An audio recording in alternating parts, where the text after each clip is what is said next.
ನಮಸ್ಕಾರ ವೀಕ್ಷಕರೇ. ಸದ್ಯ ರಾಷ್ಟ್ರ ರಾಜಕೀಯದಲ್ಲಿ ಅತ್ಯಂತ ಚರ್ಚೆಗೆ ಒಳಗಾಗ್ತಾ ಇರೋ ರಾಜ್ಯ ಅಥವಾ ರಾಜಕೀಯ ಬೆಳವಣಿಗೆ ಎಲ್ಲಿಯದ್ದು ಅಂತ ಕೇಳಿದ್ರೆ ಅದು ಕೇರಳದ್ದು.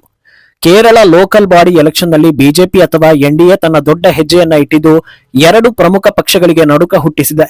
ಅದರಲ್ಲೂ ಕ್ಯಾಪಿಟಲ್ ಸಿಟಿ ತಿರುವನಂತಪುರವನ್ನ ಬಿಜೆಪಿ ಕಬ್ಜಾ ಮಾಡಿರೋದು ಇನ್ನು ಮುಂದೆ ಬಿಜೆಪಿ ಕೂಡ ಪ್ರಬಲ ಪೈಪೋಟಿ ಕೊಡಲಿದೆ ಅನ್ನೋ ಸಿಗ್ನಲ್ ಕೊಟ್ಟಿದೆ.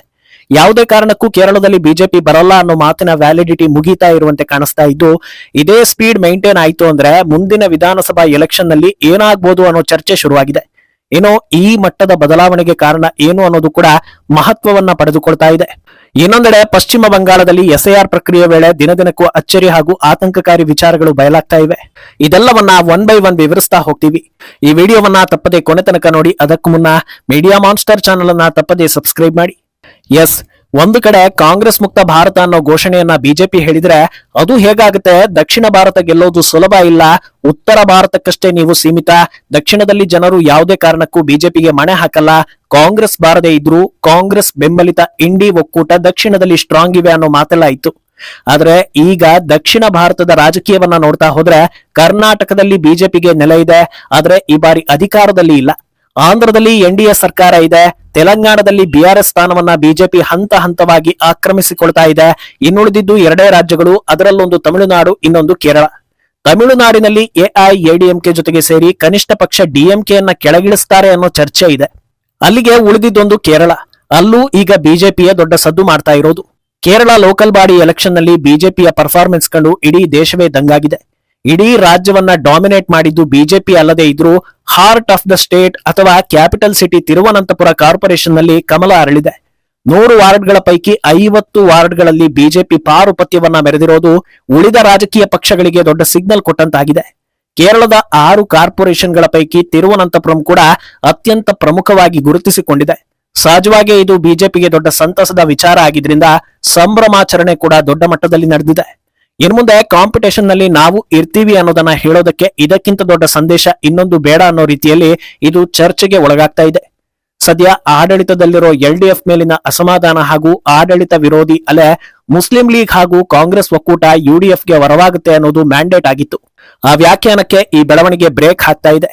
ಅಂದಹಾಗೆ ರಿಸಲ್ಟ್ ಬರ್ತಾ ಇದ್ದ ಹಾಗೆ ಕೇರಳ ನ್ಯೂಸ್ ಚಾನೆಲ್ಗಳಲ್ಲಿ ಈ ಬಗ್ಗೆ ದೊಡ್ಡ ಮಟ್ಟದಲ್ಲಿ ಚರ್ಚೆ ಆಗಿದೆ. ಗ್ರೌಂಡ್ ಲೆವೆಲ್ ನಲ್ಲಿ ಬಿಜೆಪಿ ಬಲವಾಗ್ತಾ ಇರೋದು ಸ್ಪಷ್ಟವಾಗಿದೆ ಅನ್ನೋದನ್ನ ಹೇಳಲಾಗ್ತಾ ಇದ್ದು, ಇದೇ ಸ್ಪೀಡ್ ನಲ್ಲಿ ಹೋದ್ರೆ ಮುಂದಿನ ಚುನಾವಣೆಯಲ್ಲಿ 10 ವಿಧಾನಸಭಾ ಕ್ಷೇತ್ರಗಳನ್ನ ಬಿಜೆಪಿ ಈಸಿಯಾಗಿ ಗೆಲ್ಲಲಿದೆ ಅನ್ನೋದನ್ನ ಹೇಳಿದ್ದಾರೆ. ಅಂದಹಾಗೆ ಕ್ಲಿಯರ್ ವಿಕ್ಟರಿ ಸಿಕ್ಕಿರೋದ್ರಿಂದ ತಿರುವನಂತಪುರ ಹೈಲೈಟ್ ಆಗ್ತಾ ಇದೆ. ಆದ್ರೆ ಅದನ್ನ ಹೊರತುಪಡಿಸಿ ಬಿಜೆಪಿ ರಾಜ್ಯಾದ್ಯಂತ ಹಲವು ಮುನಿಸಿಪಾಲಿಟಿ ಹಾಗೂ ಪಂಚಾಯತ್ಗಳಲ್ಲಿ ಗೆಲುವನ್ನ ಸಾಧಿಸಿದೆ. ಕಳೆದ ಬಾರಿ ವೋಟ್ ಶೇರ್ ಸುಮಾರು 15% ಇತ್ತು. ಈ ಬಾರಿ ಅದು 22ರಿಂದ 23%ಗೆ ಏರಿಕೆ ಕಂಡಿದೆ. ಬಿಜೆಪಿಯ ಗ್ರಾಸ್ ರೂಟ್ ಏಕದಂ ದುಪ್ಪಟ್ಟಾಗಿದ್ದು 1500 ವಾರ್ಡ್ಗಳಿಂದ 3000 ವಾರ್ಡ್ಗಳವರೆಗೆ ವಿಸ್ತರಿತಗೊಂಡಿದೆ. ಇದನ್ನ ಕೇವಲ ಲೋಕಲ್ ಎಲೆಕ್ಷನ್ ಅಂತ ಪರಿಗಣಿಸದೆ ಪೊಲಿಟಿಕಲ್ ಶಿಫ್ಟ್ ಅಂತ ಗುರುತಿಸಲಾಗ್ತಾ ಇದೆ. ಈ ರಿಸಲ್ಟ್ ನಲ್ಲಿ ಹೈಲೈಟ್ ಆಗ್ತಾ ಇರೋ ಇನ್ನೊಂದು ವಿಚಾರ ಅಂದ್ರೆ ಅದು ಮುನಾಂಬಾಮ್ ಫ್ಯಾಕ್ಟರ್. ಎರ್ನಾಕುಲಂನ ಗ್ರಾಮವಾದ ಮುನಾಂಬಾಮ್ನಲ್ಲಿ ಒಂದು ದೊಡ್ಡ ಸಮಸ್ಯೆ ಎದುರಾಗಿತ್ತು. ಆ ಊರನ್ನ ವಕ್ಫ್ ಬೋರ್ಡ್ ತನ್ನದು ಅಂತ ಕ್ಲೇಮ್ ಮಾಡಿಕೊಂಡು ಅಲ್ಲಿರೋ ಕುಟುಂಬಗಳನ್ನ ಆಚೆ ಹೋಗುವಂತೆ ನೋಟಿಸ್ ಜಾರಿ ಮಾಡಿತ್ತು. ಆದರೆ ಆಡಳಿತ ಪಕ್ಷ ಹಾಗೂ ವಿಪಕ್ಷ ಎಲ್ಡಿಎಫ್ ಮತ್ತು ಯುಡಿಎಫ್ ಎರಡೂ ಓಲೈಕೆ ಸಮುದಾಯದ ಬೆನ್ನಿಗೆ ನಿಂತಿದ್ರಿಂದ ಇವರ ರಕ್ಷಣೆಗೆ ಅಥವಾ ಇವರ ಸಮಸ್ಯೆಯನ್ನ ಕೇಳೋದಕ್ಕೆ ಯಾರೂ ಇಲ್ಲ ಅನ್ನೋ ರೀತಿ ಬಿಂಬಿತವಾಗಿತ್ತು. ಆದರೆ ಆ ಸಮಯದಲ್ಲಿ ಈ ಬಗ್ಗೆ ದನಿ ಏರಿಸಿ ರಾಷ್ಟ್ರವ್ಯಾಪಿ ಚರ್ಚೆಗೆ ದಾರಿ ಮಾಡಿಕೊಟ್ಟಿದ್ದು ಬಿಜೆಪಿ. ಅಲ್ಲಿ ಈಗ ಎನ್ಡಿಎ ಪ್ರಾಬಲ್ಯವನ್ನ ಮೆರೆದಿದೆ. ಎದುರಾಳಿ ಪಕ್ಷಗಳನ್ನ ಮಕಾಡೆ ಮಲಗಿಸಿದೆ. ಬರೋಬ್ಬರಿ 404 ಎಕರೆ ಜಾಗದಲ್ಲಿ ದಶಕಗಳಿಂದ ವಾಸವಾಗಿರೋ ಜನರಿಗೆ ತಮ್ಮ ಜಾಗವನ್ನ ಕಳೆದುಕೊಳ್ಳೋ ಆತಂಕ ಮನೆ ಮಾಡಿತ್ತು. ಈ ಆಕ್ರೋಶದ ಕಿಚ್ಚು ಈಗ ಮತಗಳ ರೂಪದಲ್ಲಿ ಬಂದು ಪಿಣರಾಯಿ ಹಾಗೂ ಕಾಂಗ್ರೆಸ್ಗೆ ಹೊಡೆತ ಕೊಟ್ಟಿದೆ. ಅಂದಹಾಗೆ ಈ ಮುನಾಂಬಾಮ್ ಫ್ಯಾಕ್ಟರ್ ಇಷ್ಟಕ್ಕೆ ಮುಗಿಯೋದಿಲ್ಲ. ಇಲ್ಲೂ ಒಂದು ಮೇಜರ್ ಟ್ವಿಸ್ಟ್ ಇದೆ. ಅದೇನಂದ್ರೆ ವಕ್ಫ್ ಬೋರ್ಡ್ ನಿಂದ ಕಂಟಕಕ್ಕೆ ಒಳಗಾಗಿದ್ದ ಕುಟುಂಬಗಳಲ್ಲಿ ಅತ್ಯಂತ ದೊಡ್ಡ ಸಂಖ್ಯೆ ಕ್ರಿಶ್ಚಿಯನ್ ಕುಟುಂಬಗಳದ್ದು. ಎಲ್ಲರೂ ಒಗ್ಗಟ್ಟಿನಿಂದ ರೆಬೆಲ್ ಆಗಿ ಎನ್ಡಿಎ ಬೆನ್ನಿಗೆ ನಿಂತಿದ್ದಾರೆ. ಬುಡಕ್ಕೆ ಬಂದಾಗಲೇ ಸಮಸ್ಯೆ ಅರ್ಥ ಆಗೋದು ಅನ್ನೋ ರೀತಿ ಕೇಂದ್ರ ಸರ್ಕಾರ ವಕ್ಫ್ ಬಿಲ್ ತಿದ್ದುಪಡಿ ಮಾಡಿದಾಗ ನಾವು ಇರೋದೇ ಅದನ್ನ ವಿರೋಧಿಸೋದಕ್ಕೆ ಅಂತ ಅಪೋಸ್ ಮಾಡಿದ್ರು. ಆದ್ರೆ ಏನಿದು ವಕ್ಫ್ ತಿದ್ದುಪಡಿ, ಇದನ್ನ ಮಾಡಿದ್ದು ಯಾಕೆ, ಮಾಡಿಲ್ಲ ಅಂದ್ರೆ ಏನಾಗುತ್ತೆ ಅನ್ನೋದು ಈಗಾಗಲೇ ತಮಿಳುನಾಡು ಹಾಗೂ ಕೇರಳದಲ್ಲಿ ಜನಸಾಮಾನ್ಯರಿಗೆ ಅರ್ಥ ಆಗಿದೆ. ಅರ್ಥ ಮಾಡಿಕೊಂಡವರೆಲ್ಲ ಬಿಜೆಪಿ ಹಾಗೂ ಎನ್ಡಿಎ ಸರ್ಕಾರದತ್ತ ವಾಲ್ತಾ ಇದ್ದಾರೆ. ಈಗ ಎರ್ನಾಕುಲಂನ ಮುನಾಂಬಾಮ್ ಜನತೆಗೆ ಮೋದಿ ಸರ್ಕಾರದ ಕೆಲಸ ಹೇಗಿದೆ ಅನ್ನೋದು ನೀಟಾಗಿ ಅರ್ಥವಾಗಿದೆ. ಇದೇ ಕಾರಣಕ್ಕೆ ಬಿಜೆಪಿ ನಾಯಕ ಅನೂಪ್ ಆಂಟನಿ ಜೋಸೆಫ್ ಮುನಾಂಬಾಮ್ನ ಗೆಲುವು ಕೇವಲ ಗೆಲುವಲ್ಲ, ಐತಿಹಾಸಿಕ ಗೆಲುವು, ಪೊಲಿಟಿಕಲ್ ಶಿಫ್ಟ್ ನ ಮುನ್ಸೂಚನೆ ಅನ್ನೋದನ್ನ ಹೇಳ್ಕೊಂಡಿದ್ದಾರೆ. ಅಂದಹಾಗೆ ಎಲ್ರಿಗೂ ಗೊತ್ತಿರೋ ಹಾಗೆ ಹಿಂದೂಗಳಿಗೆ ಸರಿಸಮವಾಗಿ ಮುಸ್ಲಿಂ ಹಾಗೂ ಕ್ರಿಶ್ಚಿಯನ್ ಜನಸಂಖ್ಯೆ ಇರೋ ಏಕೈಕ ರಾಜ್ಯ ಅಂದ್ರೆ ಅದು ಕೇರಳ ಅನ್ನೋದು ಗೊತ್ತಿದೆ. ಜಾತ್ಯತೀತತೆ ಸಮಾನತೆಗೆ ನಾವೇ ಕೇರ್ ಆಫ್ ಅಡ್ರೆಸ್ ಅಂತ ಹೊರಗೆ ಕವರ್ ಅಪ್ ಮಾಡಿಕೊಳ್ಳೋದಕ್ಕೆ ಯತ್ನಿಸಿದ್ರು ಒಳಗಿನ ಸತ್ಯಗಳು ತಿಳಿದವರಿಗೆ ತಿಳಿದಿದೆ. ದೇವರ ನಾಡು ಅನ್ನೋ ಕಾರಣಕ್ಕೆ ಸ್ವಾತಂತ್ರ್ಯ ಪೂರ್ವದಿಂದ ಟಾರ್ಗೆಟ್ ಆಗ್ತಾ ಇರೋ ಕೇರಳದಲ್ಲಿ ಈಗ ಹಿಂದೂಗಳಿಗೆ ಮಾತ್ರ ಆತಂಕ ಇರೋದಲ್ಲ, ಕ್ರಿಶ್ಚಿಯನ್ ಸಮುದಾಯ ಕೂಡ ಅತ್ಯಂತ ದೊಡ್ಡ ಮಟ್ಟದಲ್ಲಿ ಟಾರ್ಗೆಟ್ ಆಗ್ತಾ ಇದೆ ಅನ್ನೋದು ಹಂತ ಹಂತವಾಗಿ ಅರಿವಾಗ್ತಾ ಇದೆ. ಅದರಲ್ಲಿ ಈ ವಕ್ಫ್ ಬೋರ್ಡ್ ಪ್ರಕರಣ ಕೂಡ ಒಂದು. ಕಳೆದ ಲೋಕಸಭಾ ಎಲೆಕ್ಷನ್ ಟೈಮ್ನಲ್ಲಿ ಹಲವು ಜಿಲ್ಲೆಗಳಲ್ಲಿ ಕ್ರೈಸ್ತ ಸಮುದಾಯ ಬಿಜೆಪಿ ಬೆನ್ನಿಗೆ ನಿಂತಿತ್ತು. ಖುದ್ದು ಕ್ರೈಸ್ತ ಧರ್ಮಗುರುಗಳು ಬಿಜೆಪಿಗೆ ಬೆಂಬಲ ಸೂಚಿಸುವಂತೆ ಸಮುದಾಯಗಳಿಗೆ ಕರೆ ಕೊಟ್ಟಿದ್ದು ಕೂಡ ದೊಡ್ಡ ಸುದ್ದಿಯಾಗಿತ್ತು.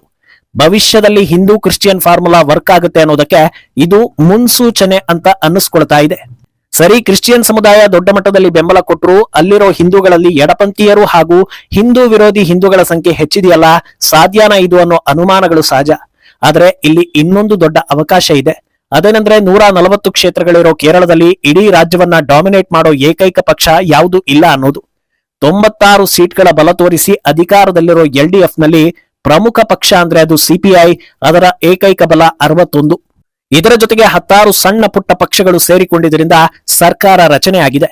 ಇನ್ನೊಂದು ದಿಕ್ಕಲ್ಲಿರೋ UDF ಒಕ್ಕೂಟದಲ್ಲಿ ಕಾಂಗ್ರೆಸ್ಗೆ 21 ಹಾಗೂ ಮುಸ್ಲಿಂ ಲೀಗ್ಗೆ 15 ಸೀಟ್ ಇದೆ. ಇದನ್ನ ಹೊರತುಪಡಿಸಿ 5-6 ಪಕ್ಷಗಳ ಜೊತೆಗೆ ಮೈತ್ರಿ ಮೂಲಕ 41ರ ಬಲವನ್ನ ತೋರಿಸಿದೆ. ಈ ಲೆಕ್ಕವನ್ನ ನೋಡಿದ್ರೆ ಬೇರೆ ರಾಜ್ಯಗಳ ರೀತಿ ಅಲ್ಲಿಯ ಜನರು ಕೆಲವೊಂದು ಪಕ್ಷಗಳಿಗೆ ಮಾತ್ರ ಸ್ಟಿಕ್ ಆನ್ ಆಗದೆ ಕ್ಷೇತ್ರಕ್ಕೆ ಸೀಮಿತವಾದ ಹಾಗೂ ಕ್ಯಾಂಡಿಡೇಟ್ ಗಳನ್ನ ನೋಡಿ ವೋಟ್ ಹಾಕಿ ಗೆಲ್ಲಿಸ್ತಾ ಇದ್ದಾರೆ ಅನ್ನೋದು ಕ್ಲಿಯರ್ ಆಗ್ತಾ ಇದೆ. ಆದ್ರಿಂದ NDAಯನ್ನ ಬಲಪಡಿಸಿಕೊಂಡು ಹೋದ್ರೆ ಕೇರಳದಲ್ಲಿ ಗೆಲ್ಲೋದು ಕಷ್ಟ ಅಲ್ಲ ಅನ್ನೋದು ಕಾಣಿಸ್ತಾ ಇದೆ. ಅಲ್ಲದೆ ಈಗ SIR ನಡೀತಾ ಇರೋದ್ರಿಂದ ಪ್ರತಿ ರಾಜ್ಯಗಳ ಹಣೆ ಬರಹ ಗೊತ್ತಾಗ್ತಾ ಇದೆ. ಎಲ್ಲೆಲ್ಲಿ ಎಷ್ಟೆಷ್ಟು ನಕಲಿ ವೋಟ್ಗಳು ಸಿಕ್ಕಿವೆ ಅನ್ನೋದು ಬೆಳಕಿಗೆ ಬರ್ತಾ ಇದೆ.